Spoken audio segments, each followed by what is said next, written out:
ఇక్కడ అన్ని రకాల టిఫిన్స్ లభిస్తాయండి, ఉదయం సాయంత్రం కూడా. ఇక్కడ సాయంత్రం అయితే చిట్టిడ్లీ వేసి వాటి మీద నెయ్యి వేసి 3 రకాల పుడాలు వేసి ఇస్తారు బాబా. ఇంకా పుడాలతో తింటే టేస్ట్ అదిరిపోతాయి అన్నాడు. ఇంకా ఇమ్మని అడిగితే ఇప్పుడు ఉండవండి, సాయంత్రం మాత్రమే ఉంటాయి అన్నారండి. వీళ్ళు అయితే ఈ హోటల్ గత 15 సంవత్సరాలుగా నడుపుతున్నారటండి. అయితే నాతో వచ్చిన మా వాళ్ళిద్దరు పూరి వేడిగా ఉంది బాబా తిందామన్నారండి ఇద్దరు. ఇంకా మా వాళ్ళిద్దరు చెరువు ప్లేట్ తీసుకున్నారండి పూరి. మా విజయ్ గారికి అయితే పూరి కూరతో పాటు చట్నీ కూడా ఎంచుకుని పూరి బాగుంది బాబా అన్నాడండి. ఇంకా మా సాయి గారికి కూడా బాగా నచ్చిందంటండి. ఇక్కడ పెసరటుప్మా అయితే టేస్ట్ బాగుంటుంది అన్నారండి. వెంటనే నేను పెసరటుప్మా కూడా చెప్పానండి. ఇంకా అతను కప్పుతో పెసరపిండి తీసుకురండి, దాన్ని పెనం మీద వేసి బాగా తిప్పండి. దాని మీద ఉల్లిపాయ ముక్కలు, పచ్చిమిరకాయ ముక్కలు, అల్లం, జీలకర్ర ఇలాంటివన్నీ వేసాడండి. ఇంకా తర్వాత కాసేపు అయ్యాక ఉప్మా తీసేసాడండి 2 గరిటలు. కొంచెం ఆయిల్ తీసి ఆ ఉప్మా మీద వేసండి. ఇంకా ఉప్మాని పెసరట్టు మీద బాగా పామాడండి.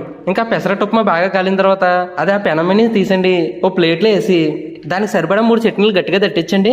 ఇంకా అది నా చేతికి ఇచ్చారండి. ఇంకా అలా పెసరట్టు ముక్క తీసుకుని చట్నీలో నంచుకుని తింటండి జిమ్ అంటేసింది అనుకోండి. ఇంక ఈసారి ఎలా వస్తే మీరు కూడా పెసరట్టు ఉప్మా ఒకసారి ట్రై చేసేయాలండి. ఇంక చూసి మా వాళ్ళు పెసరట్టు ఉప్మా ఒకటి